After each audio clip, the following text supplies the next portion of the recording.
মানব জাতি তথা বিশ্ব শান্তির জন্য একটি ভয়াবহ দুঃসংবাদ। গণহত্যাকারী ইসরায়েল রাষ্ট্রের সেনাবাহিনী এবং আগ্রাসী মার্কিন সেনাবাহিনী এবার আইন করে এক হয়ে যাচ্ছে। আমেরিকার কংগ্রেস নিঃশব্দে এই ভয়াবহ বিল পাশ করতে চলেছে, যে বিলের জোরে ইসরায়েল আমেরিকার সমস্ত সামরিক অস্ত্রশস্ত্রের মালিক হতে যাচ্ছে। ইসরায়েল এমনিতেই বিশ্ব শান্তির জন্য একটি বড়সড় হুমকি। যে ইসরায়েল রাষ্ট্র কেবলমাত্র 2023 সাল থেকে আজ 2026 সাল পর্যন্ত প্রত্যক্ষ এবং পরোক্ষভাবে 4 লক্ষ মানুষকে খুন করেছে, কেবলমাত্র গাজা ভূমিতেই এই 3 বছরে 85,000-এরও অধিক মানুষকে খুন করেছে যে ইসরায়েল রাষ্ট্র, সেই ইসরায়েল রাষ্ট্র এবার সরাসরি আমেরিকা যুক্তরাষ্ট্রের সকল সৈন্যবাহিনী এবং আমেরিকার যে বিপুল সামরিক অস্ত্র ভান্ডার রয়েছে তার আইনি নিয়ন্ত্রণ পেতে চলেছে আমেরিকার আনা আইনের বলেই। এই ঘটনা পৃথিবীতে তৃতীয় বিশ্বযুদ্ধ বাঁধানোর জন্য যথেষ্ট। আগামী দিনে পৃথিবীতে ধারাবাহিকভাবে শান্তির ব্যাঘাত ঘটতে চলেছে, কারণ এই মুহূর্তে ইসরায়েলের গণহত্যাকারী প্রধানমন্ত্রী বেঞ্জামিন নেতানিয়াহু তিনি ক্রুর হাসি হাসছেন, কারণ এতদিনের স্বপ্ন ছিল বেঞ্জামিন নেতানিয়াহুর মার্কিন যুক্তরাষ্ট্রের শক্তিতে বলিয়ান হয়ে গোটা মধ্যপ্রাচ্য সহ আফ্রিকা মহাদেশ এবং এশিয়ার বিস্তীর্ণ অঞ্চলকে দখল করে গ্রেটার ইসরায়েলের সাম্রাজ্য প্রতিষ্ঠা করার মধ্য দিয়ে ইসরায়েল বড় সড় স্বপ্ন পূরণ করতে চাইছিল এতদিন ধরে। আর সেই স্বপ্নের অনেকটা কাছাকাছি পৌঁছে গেছে এই মুহূর্তে গণহত্যাকারী ইসরায়েলি প্রধানমন্ত্রী বেঞ্জামিন নেতানিয়াহু। ইসরায়েল এমনিতেই এত ক্ষুদ্র একটি রাষ্ট্র, পৃথিবীর মানচিত্রে তাকে লেন্সের সাহায্য ছাড়া খালি চোখে প্রায় দেখা অসম্ভব। সেই ক্ষুদ্রাকৃতির আণুবীক্ষণিক রাষ্ট্রটি গোটা পৃথিবীতে ইতিমধ্যেই অর্থাৎ 1948 সালের জন্মের পর থেকে যে পরিমাণ সন্ত্রাস সৃষ্টি করেছে তা এক কথায় নজিরবিহীন। আপনারা স্ক্রিনে দেখছেন এই লাল রং করা এই অতি ক্ষুদ্র যে বলয়, এটি হলো ইসরায়েল রাষ্ট্র। ভূমধ্য সাগরের তীরবর্তী জর্ডন এবং লেবাননের মাঝখানে প্রায় ত্রিভুজ আকৃতির একটা ক্ষুদ্র ভূখণ্ড। এই ইসরায়েল রাষ্ট্রটি ইতিপূর্বে তার চারিপাশের 15টি রাষ্ট্রকে আক্রমণ করার একটি কুখ্যাত নজির গড়েছে।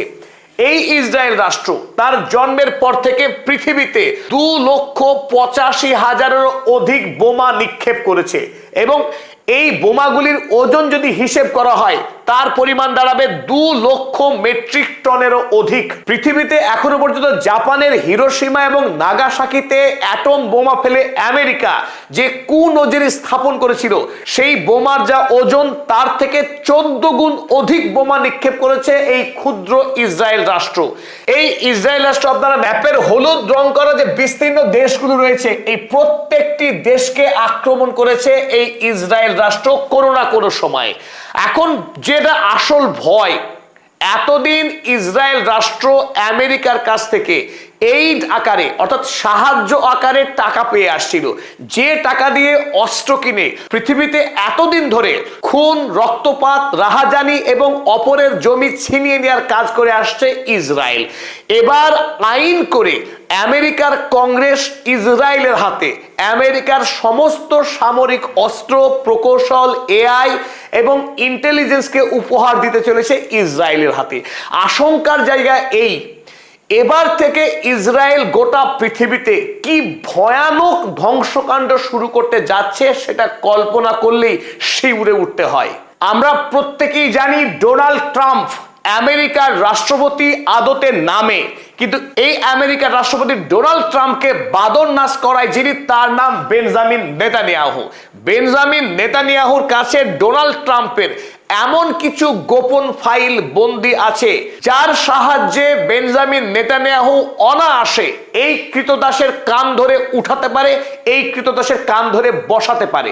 তো বেঞ্জামিন নেতানিয়াহু সেই গোপন শক্তির দ্বারাই গোটা আমেরিকার কংগ্রেসকে হাতে করে ফেলেছে এবং আমেরিকার ক্ষমতাসীন রিপাবলিকান দলকে এই মুহূর্তে বেঞ্জামিন নেতানিয়াহু ইচ্ছে মতো ব্যবহার করছে।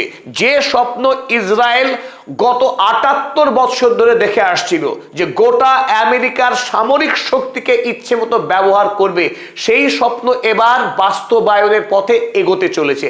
আর এটাই বিশ্বের জন্য সবচাইতে বড় চ্যালেঞ্জ। গত পরশুদিন অর্থাৎ 30শে মে আল জাজিরাতে হেডলাইন হয়েছিল, Congress advances US Israel military integration plan. আমেরিকার কংগ্রেস ইসরায়েল এবং আমেরিকার সামরিক শক্তিকে অন্তর্ভুক্তি করতে চলেছে, অর্থাৎ সমন্বয় করতে চলেছে। ইসরায়েলের সামরিক শক্তি, আমেরিকার সামরিক শক্তি একযোগে আগামী দিনে পৃথিবীর বিভিন্ন প্রান্তে আগ্রাসী অভিযান চালাবে। আর সেই অভিযান চালানোর ক্ষেত্রে আমেরিকার কংগ্রেস আইন করে ইসরায়েলের হাতে ক্ষমতা অর্পণ করতে চলেছে। আর এই একই খবর প্রকাশিত হয়েছে তুরস্কের খবরের কাগজ আনাদোলু আজান্সি। তারাও লিখেছে, US Congress quietly moving to integrate American and Israeli military forces. আমেরিকার কংগ্রেস নীরবে আমেরিকার এবং ইসরায়েলের সামরিক শক্তিকে একত্রিত করতে চলেছে। চলুন এবার বিস্তারিত দেখে নেওয়া যাক আমেরিকার কংগ্রেসে কোন বিল উত্থাপন হতে যাচ্ছে। আমেরিকায় প্রতি বছর নিয়ম করে সামরিক নীতি নির্ধারণ করা হয়, আর সেই সামরিক নীতি নির্ধারণের অংশ হিসেবে 2027 সালে আমেরিকার কংগ্রেসে একটি নতুন বিল আসতে চলেছে। আর সেই বিলের কাজ এখন পুরোদমে চলছে আমেরিকায়। এই বিল অন্তত 1 থেকে 1,500 পাতা বিশিষ্ট একটা বিস্তারিত রিপোর্ট তৈরির কাজ চলছে। যে বিলের 224 নম্বর সেকশনে এতদিন ধরে ইসরায়েলে যে এইড বা সাহায্য দেওয়া হচ্ছিল সেই নীতিকে বর্জন করে একটি নতুন নীতি গ্রহণ করা হচ্ছে। আর এই নীতির দ্বারাই আমেরিকা এবং ইসরায়েলের সামরিক শক্তিকে একত্রিত করা হচ্ছে। চলুন এবার দেখে নিই এতদিন ধরে আমেরিকার সরকার ইসরায়েলকে কিভাবে সামরিক অস্ত্র এবং সাহায্য দিয়ে আসছিল। যে মডেলের দ্বারা এতদিন আমেরিকা ইসরায়েলকে সাহায্য করে আসছিল তার নাম ছিল এইড অ্যান্ড পারচেজ মডেল। এই এইড অ্যান্ড পারচেজ মডেলে আমেরিকার এইড ডিপার্টমেন্ট থেকে প্রতি বছর গড়পড়তা 3.8 বিলিয়ন ইউএসডি ডলার টাকা নির্ধারণ করা হয় ইসরায়েলকে আর্থিক সাহায্য দেওয়ার জন্য। কিন্তু বাস্তবে দেখা গেছে এই 3.8 বিলিয়ন ডলারের 10 গুণেরও অধিক টাকা প্রতি বছর দিয়ে আসছে এতদিন আমেরিকা যুক্তরাষ্ট্র। আমেরিকা ওই নির্ধারিত টাকা ইসরায়েল সরকারের জন্য বরাদ্দ করত।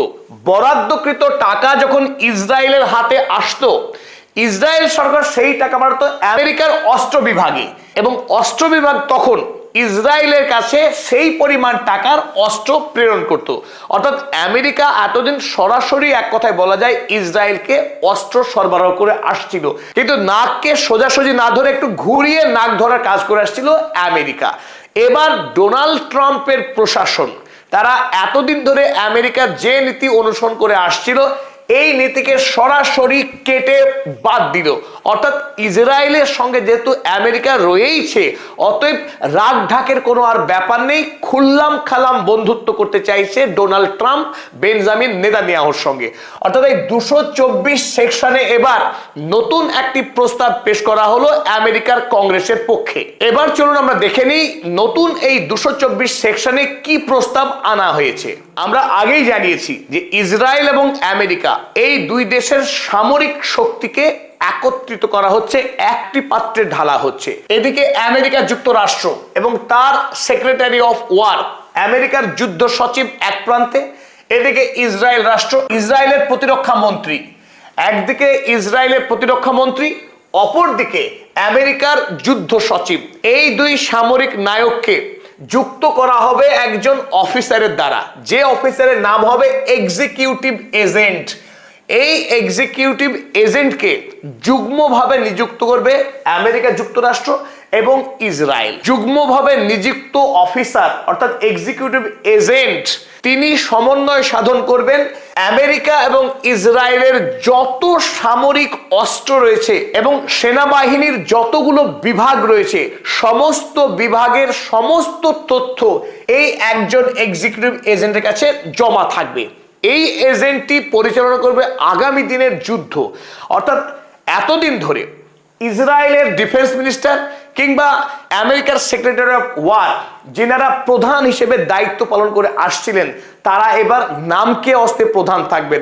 আসল শক্তিশালী ব্যক্তি হয়ে উঠবেন এই এক্সিকিউটিভ এজেন্ট, যিনি আমেরিকা এবং ইসরায়েল দুই শক্তিকে এক ছাতার তলায় নিয়ে আসছেন। এবং অত্যন্ত মজাদার বিষয়, আমরা পূর্বের একটি ভিডিওতে জানিয়েছিলাম যে আমেরিকা যুক্তরাষ্ট্রের দুর্ভাগ্য, আমেরিকা যুক্তরাষ্ট্র ক্ষুদ্র একটি সামরিক সেনা ছাউনি মধ্যপ্রাচ্যের ইসরায়েল নামক ভূখণ্ড, এই ক্ষুদ্র আণুবীক্ষণিক ভূখণ্ড আমেরিকার মতো একটি প্রকাণ্ড রাষ্ট্রকে গিলে খেতে চলেছে। আমেরিকা যুক্তরাষ্ট্রের সার্বভৌমত্ব নিয়ে রীতিমতো প্রশ্ন উঠতে শুরু করেছে। এই এক্সিকিউটিভ এজেন্ট আগামী দিনে ইসরায়েলের হয়ে গোটা আমেরিকার সেনাবাহিনীকে ভেলকি নাচ দেখাবে। আমেরিকার কোনো সামরিক নথি ইসরায়েলের হাত থেকে আর গোপন রাখা সম্ভব নয়। তাই রাষ্ট্র হিসেবে আমেরিকার বিশ্বাসযোগ্যতা এবং নির্ভরযোগ্যতা গোটা পৃথিবীতে হু হু করে নামতে শুরু করেছে। এই বিলের কথা প্রকাশ হবার পর স্বাভাবিকভাবেই চীন এবং রাশিয়া এই সংবাদের পর রীতিমতো নতুন করে গুটি সাজাতে শুরু করেছে আগামী পৃথিবীর জন্যে। চলুন এবার দেখে নেওয়া যাক এই এক্সিকিউটিভ এজেন্টের হাতে আমেরিকার কোন কোন সামরিক শক্তি আসতে চলেছে। এত বিস্তারিত একটি লিস্ট সবটুকু প্রকাশ করা সম্ভব নয় আমাদের এই ক্ষুদ্র একটি ভিডিও দ্বারা, তবু আমরা কয়েকটি গুরুত্বপূর্ণ বিভাগকে আপনাদের সামনে উল্লেখ করবার চেষ্টা করছি। প্রথম গুরুত্বপূর্ণ দপ্তর যেটা এই এক্সিকিউটিভ এজেন্ট ইসরায়েলের হয়ে আমেরিকার শক্তিকে ব্যবহার করতে চলেছেন তার নাম এআই। আপনারা প্রত্যেকেই জানেন 28শে ফেব্রুয়ারি আমেরিকা এবং ইসরায়েল যখন যৌথভাবে ইরান হামলা করেছিল, সেই ইরান হামলায় একদিনেই ইরানের সর্বোচ্চ ধর্মীয় নেতা আয়াতুল্লাহ খামেনি সহ এক ঝাঁক নেতা এবং মন্ত্রীকে খুন করা হয়েছিল ইরানের মিনাব অঞ্চলের স্কুলের 180 জনের মতো নিরীহ ছাত্রীকে, যে কাজ করেছিল আমেরিকার ক্লড এআই। আগামী আধুনিক যুদ্ধের ভবিষ্যৎ এআই। আমেরিকার হাতে এই মুহূর্তে এআই এর যে ভয়ানক শক্তি রয়েছে সেই সমস্ত শক্তি ইসরায়েল আগামী দিনে ব্যবহার করতে চলেছে। দ্বিতীয়ত কোয়ান্টাম কম্পিউটিং। এই কোয়ান্টাম কম্পিউটিং সুপার কম্পিউটারের সাহায্যে যুদ্ধক্ষেত্রে সার্ভেইল্যান্স, সেখান থেকে তথ্য সংগ্রহ করা এবং নিখুঁত প্রিসাইজ অ্যাটাক করা সমস্ত কাজ হয়ে থাকে এই কোয়ান্টাম কম্পিউটিং এর মাধ্যমে। এই কোয়ান্টাম কম্পিউটিং আমেরিকার যে সক্ষমতা রয়েছে সেই ক্ষমতাকে এবার হাতিয়ে নিতে চলেছে ইসরায়েল। অপরদিকে autonomous system, robotic vehicles, drones, autonomous Naval vessels, আমেরিকার যে বিপুল সম্ভার রয়েছে সমস্ত সম্ভারের উপরে অগাধ মালিকানা পেতে চলেছে Israel. Military network integration. Israel এবং আমেরিকার সৈন্যবাহিনী পৃথিবীর যে প্রান্তেই থাকুক না কেন তাদের মধ্যে ইন্টেলিজেন্স শেয়ারিং এবং জয়েন্ট অপারেশনের সুযোগ পেতে চলেছে ইসরায়েল আগামী দিনে। Cyber warfare, digital data sharing, যেটা আধুনিক ওয়ারফেয়ারের অপর গুরুত্বপূর্ণ অ্যাসপেক্ট, সেই সাইবার ওয়ারফেয়ারের অনন্য শক্তি পেতে চলেছে ইসরায়েল। পৃথিবীতে বর্তমানে ডেটা ইজ পাওয়ার, যার কাছে ডেটা রয়েছে, স্ট্যাটিস্টিক্স রয়েছে, সেই দেশ শক্তিশালী। যেহেতু সারা পৃথিবীর প্রযুক্তির রাজধানী আমেরিকা, কারণ আমেরিকাতে রয়েছে পৃথিবীর সবচেয়ে বৃহৎ ডিজিটাল কোম্পানিগুলো, ফেসবুক, গুগল, অ্যামাজন, এনভিডিয়া, অ্যাপলের মতো কোম্পানিগুলো সদর দপ্তর আমেরিকা। অপরদিকে এআই টুল অর্থাৎ চ্যাট জিপিটি, ক্লডের মতো যত বড় বড় এলএলএম কোম্পানি, সেই সমস্ত কোম্পানির সদর দপ্তর আমেরিকা। ফলে আমেরিকার কাছে সারা পৃথিবীর সকল ব্যক্তির ইন্ডিভিজুয়ালাইজড ডেটা মজুত রয়েছে। আর এই সমস্ত ডেটা যুদ্ধের কারণে আমেরিকা অতীতে বারবার ব্যবহার করেছে। আগামী দিনেও আমেরিকা অসৎ উপায়ে, অসৎ পদ্ধতিতে পৃথিবীর বিভিন্ন দেশের মানুষের ডেটাকে চুরি করে তারা যুদ্ধের ক্ষেত্রে ব্যবহার করতে পারে, সেই আশঙ্কা কিন্তু রয়ে গেল। অপরদিকে missile and defence systems and other, আমেরিকার কাছে থার্ড প্যাট্রিয়টের মধ্যে যে শক্তিশালী এয়ার ডিফেন্স রয়েছে। আমরা জানি ইসরায়েলের যে আয়রন ডোম রয়েছে সেই আয়রন ডোমও কিন্তু আমেরিকারই তৈরি করা, যদিও তাতে কিঞ্চিত ইসরায়েলি বিজ্ঞানীদের সহযোগিতা ছিল। তাই ইসরায়েল রাষ্ট্র এতদিন যে টিকে আছে সেই টিকে থাকার পিছনে আমেরিকার সহযোগিতা ছিল। এবার সরাসরি আমেরিকাকে ব্যবহার করতে চলেছে ইসরায়েল, আর এটাই আগামীতে মানব জাতির জন্য বড়সড় চ্যালেঞ্জ হতে চলেছে। আমেরিকার সাহায্য পেয়ে যে ইসরায়েল রাষ্ট্র গোটা পৃথিবীতে এতদিন হিংসার বন্যা বয়ে দিয়েছে, সেই ইসরায়েল রাষ্ট্র এবার আমেরিকার সমস্ত সামরিক শক্তিকে হাতে পাবার পর কতটা ভয়ানক এবং কতটা বিপজ্জনক হতে চলেছে বিশ্বের জন্য তা নিয়েই উদ্বিগ্ন এখন বিশ্ববাসী। এখন দেখার বিষয় আগামী দিনে যখন এই বিল আমেরিকার কংগ্রেসে উত্থাপিত হবে, রিপাবলিকান দল এই বিলকে কংগ্রেসে পাশ করাতে পারে কিনা। তবে সম্ভাবনা রয়েছে ইসরায়েল এই বিল খুব অনায়াসেই পাশ করিয়ে নেবে, কারণ রিপাবলিকান দলের অধিকাংশ নেতাই ইসরায়েলের ভৃত্য, ইসরায়েলের কৃতদাস। ইসরায়েল চাইলে অনায়াসে আমেরিকার এই রিপাবলিকান বা ডেমোক্র্যাট দলের নেতাদের এক হাতে কিনতে পারে, এক হাতে বেচতে পারে। এটা আমেরিকা যুক্তরাষ্ট্রের জন্য তথা বিশ্বের জন্য অত্যন্ত দুর্ভাগ্যজনক এবং হতাশাজনক খবর। আমরা এই বিলের বিষয়ে আগামী দিনেও সতর্ক দৃষ্টি রাখছি এবং আপডেট পেলে আপনাদের সামনে সেই খবর নিয়ে হাজির হব। ততক্ষণের জন্য আমরা বিদায় নিলাম।